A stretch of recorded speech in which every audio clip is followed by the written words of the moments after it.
Cinema എന്ന് പറയുന്ന സാധനമൊന്നും ഞാൻ ലൈഫിൽ സ്വപ്നം അഭിനയം എന്ന് പറയുന്നത് ഇഷ്ടമാണ്. ഇൻഡസ്ട്രിയിൽ വരണം ഒക്കെ ആഗ്രഹം ഉണ്ടായിരുന്നു. സിനിമയിൽ ഇപ്പോൾ ഇത്രയെങ്കിലും ചെറിയ ചെറിയ ക്യാരക്ടർ ആണെങ്കിലും ചെയ്യുമെന്ന് അങ്ങനെ പ്രതീക്ഷിച്ചിട്ടില്ല. അപ്പൊ അതുകൊണ്ട് എനിക്കതൊക്കെ വലിയ സൂപ്പർ ലോട്ടയാണ് അതൊക്കെ. അങ്ങനെ ചേച്ചി ഇനിയിപ്പോ പേഴ്സണൽ ക്വസ്റ്റ്യൻസ് എനിക്ക് തീരെ ഇഷ്ടമില്ലാത്തൊരു കാര്യമാണ്. എന്റെ പൊന്നോ, ഒട്ടും ഇഷ്ടമില്ലാത്ത കാര്യം. പക്ഷെ ചേച്ചിക്ക് ഇനി എന്തെങ്കിലും അതില് എന്താ കൂട്ടിച്ചേർക്കണമെങ്കിലോ അല്ലെങ്കിൽ എന്തെങ്കിലും വ്യക്തമാക്കണമെങ്കിലോ മാത്രം പറഞ്ഞാൽ മതി. അല്ല ഈ ക്വസ്റ്റ്യൻ സ്കിപ്പ് ചെയ്യണം എന്നുണ്ടെങ്കിൽ അങ്ങനെ ആവാം. സ്കിപ്പ് ആണെങ്കിലോ ഒരു പ്രശ്നമില്ല. ചേച്ചിക്ക് സ്കിപ്പ് എന്റെ ഫാമിലിയെ പറ്റിയിട്ടായിരിക്കും ചോദിക്കാൻ പറ്റുന്നത്. ഈ പറഞ്ഞ പോലെ ഈ പറഞ്ഞ പോലെ ഒരു സമയത്ത് ഭയങ്കര ചർച്ചയായിരുന്നല്ലോ. ചേച്ചിയുടെ പല ഇന്റർവ്യൂസിലും ചേട്ടനെ പറ്റി നല്ല രീതിയിൽ തന്നെ ചേച്ചി കമന്റ് ചെയ്തിട്ടുള്ളൂ. പക്ഷെ പിന്നീട് ആ റിലേഷൻഷിപ്പ് മുന്നോട്ട് പോയതുമില്ല. ആക്ച്വലി എന്തെങ്കിലും ചേച്ചിക്ക് പറയാനുണ്ടോ? എന്തെങ്കിലും പറയാനുണ്ടോ എന്ന് ചോദിച്ചാല് ഒറ്റൊരു കാര്യം പറയുള്ളൂ. നമ്മൾ ആരായിക്കോട്ടെ, നമ്മൾ റിലേഷൻ തുടങ്ങുന്നതും കല്യാണം കഴിക്കുന്നതും എല്ലാം ഇത് നിർത്താൻ വേണ്ടിയിട്ടോ ഡിവോഴ്സ് ആകാൻ വേണ്ടിയിട്ടോ അല്ല. പക്ഷെ സാഹചര്യങ്ങൾ കൊണ്ടോ അല്ലെങ്കിൽ എന്തെങ്കിലും പ്രശ്നങ്ങൾ കൊണ്ടോ നമുക്ക് മുന്നോട്ട് പോകാൻ തീരെ പറ്റുന്നില്ല എന്ന് തോന്നിയാൽ നമ്മൾ അത് പതിയെ വളരെ ഗ്രാജുവലി അല്ല ഒറ്റയടിക്ക് ബായ്, മറ്റേ ഇംഗ്ലീഷുകാരൻ മറ്റേ കോഫി കുടിച്ചിട്ട് ബായ് പറഞ്ഞു പോകുന്നത് പോലെ നമ്മൾ 8 വർഷം ഞാൻ എൻ്റെ ലൈഫിൽ എൻ്റെ കൂടെ ഉണ്ടായിരുന്ന ആളാണ്. എനിക്കത് പെട്ടെന്ന് ഒരിക്കലും നമുക്ക് അതിൽ നിന്ന് വിട്ടുമാറാൻ പറ്റില്ല. ഒരുപാട് സമയമെടുക്കും. ഞാനിനിയിപ്പം നാളെ ഒരിക്കലും ഞാൻ വേറൊരു റിലേഷനിലാവുകയോ അല്ലെങ്കിൽ നാളെ ഞാൻ വേറൊരു കല്യാണം കഴിക്കുകയോ അല്ലെങ്കിൽ അങ്ങനെയൊക്കെ സംഭവിച്ചെങ്കിൽ കൂടി ഇതൊരിക്കലും നമ്മുടെ ലൈഫിൽ നിന്ന് മറക്കാൻ പറ്റില്ല. കാരണം എൻ്റെ കുഞ്ഞിൻ്റെ അച്ഛനാണത്. ആ അച്ഛൻ എന്നുള്ള സ്ഥാനം ഞാൻ എത്ര ഇനിയും തേച്ചും മാച്ചെന്ന് പറഞ്ഞാൽ അത് മാറ്റാൻ പറ്റില്ല. അമ്പാടിയുടെ അച്ഛൻ സ്വാതി എന്ന് പറയുന്ന ആർച്ചയമ്മൻ എന്ന് പറയുന്ന ആള് തന്നെയാണ്. സോ ആ റെസ്പെക്ട് എനിക്ക് എപ്പോഴും ഉണ്ടായിരിക്കും. ഞങ്ങളിപ്പോൾ സെപ്പറേറ്റഡ് ആണ്. എനിക്ക് തോന്നുന്നു ഞാൻ ഇത് വളരെ ഓപ്പൺ ആയിട്ട് പറയുന്ന ഫസ്റ്റ് ഇന്റർവ്യൂ ഇതായിരിക്കും. ഞങ്ങൾ സെപ്പറേറ്റഡ് ആണ്. ഇപ്പോൾ ഒരു 2 വർഷത്തോളമായിട്ട് ഞാൻ കൊച്ചിയിലാണ് താമസിക്കുന്നത്. പക്ഷെ ഞങ്ങൾ തമ്മിൽ മോൻ്റെ കാര്യത്തിൽ എല്ലാം പ്രോപ്പറായിട്ടും കുഞ്ഞിനെ ഇപ്പം പുള്ളി നാട്ടിലുണ്ട്, മോനെ കൊണ്ടുപോകുന്നുണ്ട്, കൊണ്ടുവിടുന്നുണ്ട്, മോനെ കാണാറുണ്ട്. അവൻ്റെ അപ്പൂപ്പൻ്റെ അമ്മൂമ്മയുടെ അടുത്ത് പോയി എൻജോയ് ചെയ്യാറുണ്ട്. അപ്പൂപ്പൻ്റെ അമ്മൂമ്മയെ അവന് ഭയങ്കര ഇഷ്ടമാണ്. കാരണം എനിക്ക് അച്ഛനും അമ്മയില്ല.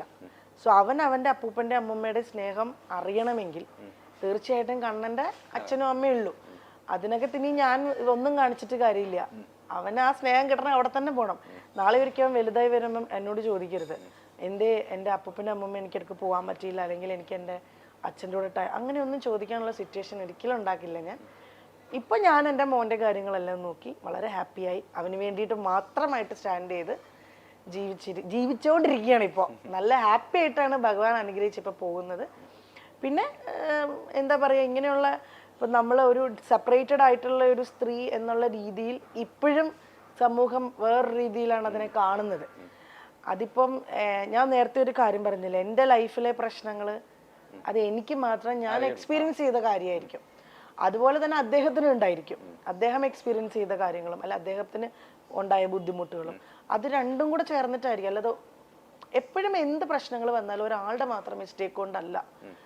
എനിക്ക് എൻ്റെ ഒരു എക്സ്പീരിയൻസിലാണ് ഞാൻ ഈ പറയുന്നത്. 2 ഭാഗത്തും എന്തെങ്കിലുമൊക്കെ കാരണങ്ങൾ കൊണ്ടായിരിക്കാം ഒരു ബന്ധം വേണ്ടാന്ന് നമ്മൾ വെക്കുന്നത്. ഇപ്പോഴും ഞങ്ങൾ ഡിവോഴ്സ് ആയിട്ടില്ല. ഇനി നാളെ ഒരിക്കൽ ഞങ്ങൾ മുന്നോട്ടേക്ക് മോന് വേണ്ടിയിട്ട് പോകുമെന്നും അറിയില്ല.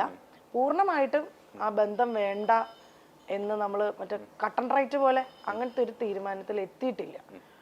പക്ഷെ ഞങ്ങൾ വിളിക്കും, മോൻ്റെ കാര്യം സംസാരിക്കും, വഴക്ക് പിടിക്കാറുണ്ട്. ഇപ്പോഴും ഞങ്ങൾ തമ്മിൽ വഴക്കുണ്ടാവാറുണ്ട്, ഫോണിൽ കൂടെ ആർഗ്യുമെന്റ്സ് ഉണ്ടാവാറുണ്ട്. നമുക്ക് വേണ്ട എന്ന് പൂർണ്ണമായിട്ടും നമ്മൾ തീരുമാനിച്ചാൽ പിന്നെ ഈ വഴക്കിൻ്റെ ആർഗ്യുമെന്റ്സിൻ്റെയും കാര്യങ്ങളില്ല. കട്ട് ഓഫ് ചെയ്താൽ പിന്നെ നെവർ മൈൻഡ്, അങ്ങനെ ആണല്ലോ. പക്ഷെ ഇപ്പോഴും അത് അങ്ങനെ പോയിക്കൊണ്ടിരിക്കുക. ഇപ്പോഴും മറ്റേ ക്ലൈമാക്സ് ആയിട്ടില്ല.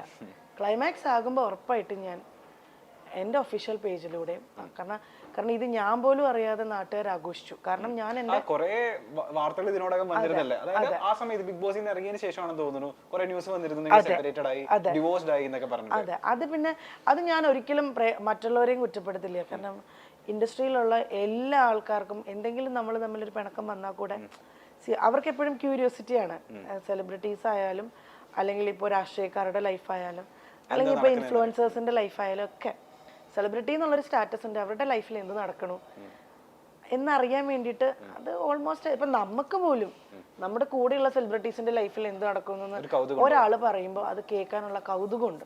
ആ കൗതുകം തന്നെ അവർക്കുള്ളൂ.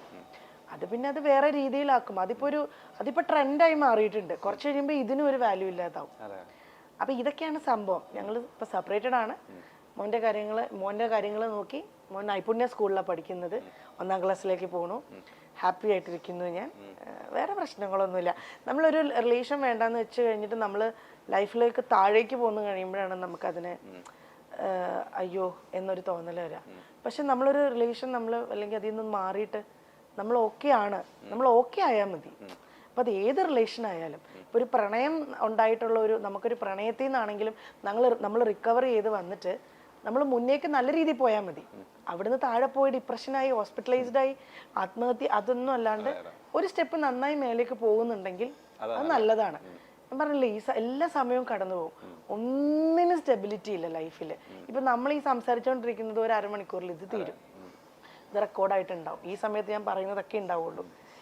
ഞാൻ പറയല്ല, ഞാൻ ഇപ്പൊ പറയുന്ന കാര്യങ്ങളും എൻ്റെ നിലപാടുകൾ നാളെ ഒരുപക്ഷെ മാറിയേക്കാം. ഞാൻ ഇപ്പോഴും പറയുന്നത് എടുത്തു പറയണു. ഈ പറയുന്ന ഞാൻ ഇപ്പൊ പറയുന്ന ഈ കാര്യങ്ങളൊക്കെ നാളെ ചിലപ്പോൾ ഈ നിലപാടുകൾ മൊത്തം മാറിയേക്കാം. കാര്യം മനുഷ്യരാണ്. നമ്മൾ ചിന്തിക്കുന്ന പോലെയല്ല നമ്മുടെ ലൈഫ് പോകുന്നത്.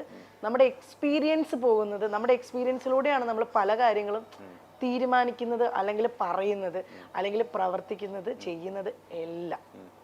അതുകൊണ്ട് നിലപാടുകൾ മാറ്റം ഉണ്ടാവും. ഇപ്പോഴത്തെ എൻ്റെ നിലപാടിൽ ഞങ്ങൾ രണ്ടുപേരും ഹാപ്പി ആയിട്ട് സെപ്പറേറ്റഡ് ആയിട്ട് ജീവിക്കുന്നു. മോന്റെ കാര്യത്തിൽ രണ്ടുപേരും ഹാപ്പിയാണ്. അവൻ ഹാപ്പിയാണ്. അവൻ്റെ അപ്പൂപ്പൻ്റെ അമ്മ അടുത്ത് പോകുന്നുണ്ട്. അത് ഹസ്ബൻഡിൻ്റെ അമ്മയുടെ വീട്ടിൽ പോകുന്നുണ്ട്.